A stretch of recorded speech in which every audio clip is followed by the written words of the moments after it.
Hey everybody, Tim and Miranda here for today's review of Torchwood Season 2, Episode 10, From Out of the Rain. Where did she go? I'm sorry.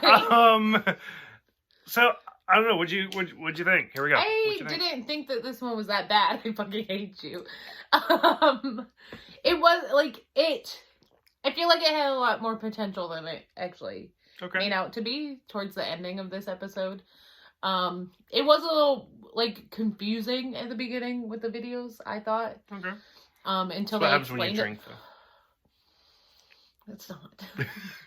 Until they explained it more. Because I didn't catch all those little snippets, in the video. Oh, gotcha. If that makes sense. While they were watching it. When Yonto was, I don't think we're supposed to. I think that was more of Yonto's, so in tune with everything. And, of course, if he sees Jack, he's like, oh, hey. So, it makes sense. Exactly. Yep. So, for me, let me just paraphrase. Whatever. That's not the word I'm looking for. Let me just start off by saying, I am not scared of clowns whatsoever. I don't like clowns. I don't find them scary. I don't find them intimidating. I don't find them... Actually, I don't even find them particularly interesting. I can watch it and, I'm just fucking eating popcorn.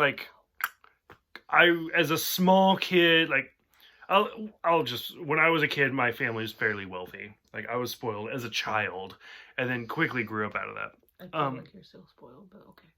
But that's because, so I was spoiled as a child, and then right around the teenage years when my parents got divorced, I plummeted into poverty and was even homeless for a while. Yeah. I literally lived, when my parents finally passed away, I was left with nothing and lived in a Walmart parking lot. So, I have literally been on both ends of the spectrum. That's true. Not the point of this. The point is, when I was little, my family, we would fly places just to see Barnum and Bailey's Ringling Brothers Circus. Oh. So, we would fly out of state to go see them. Oh. So, I've seen many, many circuses, not scared of that. Jordan, my husband, if you, let's say he's doing his thing, making a cup of coffee in the kitchen, you just walk in unannounced and say, clown. He will start crying. Done. Petrified of anything clown related. Okay, I'm really sorry, Jordan, but I'm going to do that now. Yeah. Well, he doesn't watch these videos. So, literally, we could post this video, give him a month notice. He's not going to watch it. I'll do it on Halloween. Oh, that'd be great. There's your warning right there.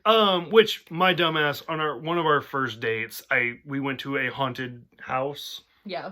At the Rose Quarter. Oh, yeah. And the last room, because it was 3 haunted houses, the last room in the last house was a clown house. Oh, and I shoved him towards a clown.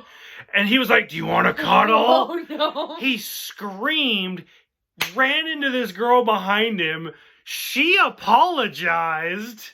And he fucking took off. And I was like, okay, well, we're never, ever, there's no second date. We're done. But, I don't know, he came back, so whatever. Fucking 9 years later. Yep. Hey. So anyways, so this whole episode is very carnival, very creepy. But to me, it wasn't creepy. I didn't think it was that creepy. It's just people coming out of video. I don't know. It didn't work for me. And then Jack... Like I said, I feel like it had a lot more potential than what they made it out. I was more, because Jack is in the video as the man who cannot die. Yeah. I was more interested in that. Which they didn't explain that. And Jack was like, that's not me. He acted like he had no idea what they were talking about. Well, and then I thought at one point he is yeah, that's me. Because then he starts oh, that was the married couple that argued all the time and stuff like that. Because he's the one who starts being oh, those are the night travelers. Yeah, but he also said that he never met the night travelers before. Right, because they were Because he did go with the circus for a little bit. But... Yeah. Because the night travelers, were this weird, mysterious group that only came out at night. And I don't know, the whole thing with, they got somehow sucked into the film, and now they're trying to steal people's or steal their breath to revive the others. I was like, it's so overly complicated that I didn't need it. Yeah. It was too much for me. Yeah. And that's honestly all I got. It's just... You got clowns, and you got creepy people, and you got film, and you got last breaths, and I was like, let's do it. And then I was like, oh, okay, it's like what? It's like when you make chocolate milk, and you're like, I love milk, and I love chocolate, but you didn't stir it right, and it's all chunky and gross. Like, that's what this felt like to me. Like, you got some great ingredients going on. That makes perfect sense. Go fuck yourself. Yeah, it does. So like I said before, it had great potential, but I don't know. That's all I got. Now compared to chocolate milk. Anything, because I love chocolate milk. It's delicious. That's why I just buy the pre-made gallons of chocolate milk. Okay, so one of the next episodes, chocolate milk comes. Chocolate milk. Oh yes, chocolate milk comes from brown cows, right? Wow. I really want to say the other one, but I'm not gonna. Any other closing thoughts? No, none. Nope, nothing? None. Okay. None. For those who have seen it, go ahead, let us know. Otherwise, we will see you guys next time for Adrift.